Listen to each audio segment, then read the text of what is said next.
Hello, and welcome to the 120th episode of Rivers Arcade Review. My name is Ed. My channel is dedicated to the coin-operated video games of yesteryear. Today I'll be reviewing a favorite of mine, Capcom Bowling.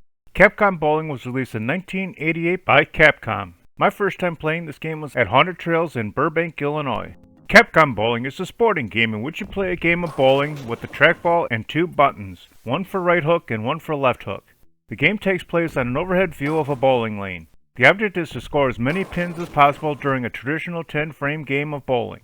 This game can be played with up to 4 players at a time. The game begins with the bowling ball popping out of a trapdoor at the bottom left of the approach. You need to use the trackball to position your ball on the approach to line up your shot. Once you line up your shot, you need to push the trackball forward to throw the ball. The more speed you push the trackball, the faster your ball will be thrown. If you move the ball over the line while setting up your shot, it will be scored as a foul and you will receive a score of 0 for that shot. You can use the two buttons to add hook or curve to your ball. Pressing the left hook button will add 1 unit of hook to your shot. You can add up to 3 units of hook to your ball for each throw. The speed that you push the ball will also affect the amount of hook on your ball. Using the right hook button will affect the ball in the same way, although the ball will hook to the right. You can track the amount of hook chosen by the display just under the scorecard. Just above the hook meter will be an hourglass. Once your ball appears out of the trapdoor on the approach, the sand in the hourglass will begin moving from the top to the bottom.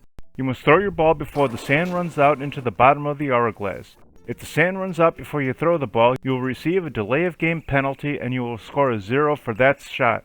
Management has the option to turn off the shot clock. Just like traditional bowling, you try to knock down all 10 pins in one shot. If you succeed in doing so, you will be scored a strike. If you don't knock down all the pins with one ball, you will get a second ball to do so. If you knock down the remaining pins with your second ball, you will be scored a spare. If you don't knock down all the pins with your second shot, you will be scored an open frame.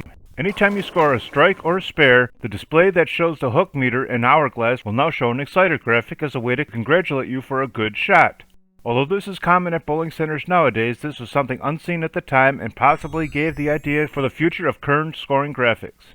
The majority of the graphics are random, although some will only be displayed when certain things are accomplished. For example, if you throw 2 strikes in a row, the game will display the double graphic. If you throw 3 strikes in a row, it will display the turkey graphic. If you throw 4 strikes in a row, it will display the 4-bagger graphic. And if you throw a strike in the 5th frame, you'll get the beer frame graphic. Not all the graphics are for positive shots. If you foul, you'll get the foul graphic. If your ball goes into the gutter, you will get a gutter-related graphic, and if you let the timer run out, you will get a delay of game graphic. In addition, anytime you miss a strike after throwing 3 or more strikes in a row, you will get the fires out graphic. This game has the option to be a redemption game. Management has the options to set 4 scores for payout from 1 to 9 tickets per score. There's also an award for 1 to 9 tickets for getting a strike in the beer frame.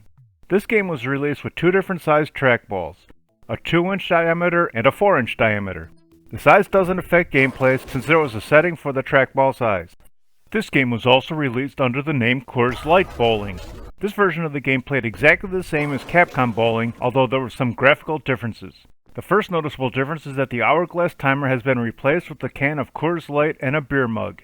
As the time ticks off, the beer in the beer mug will go down.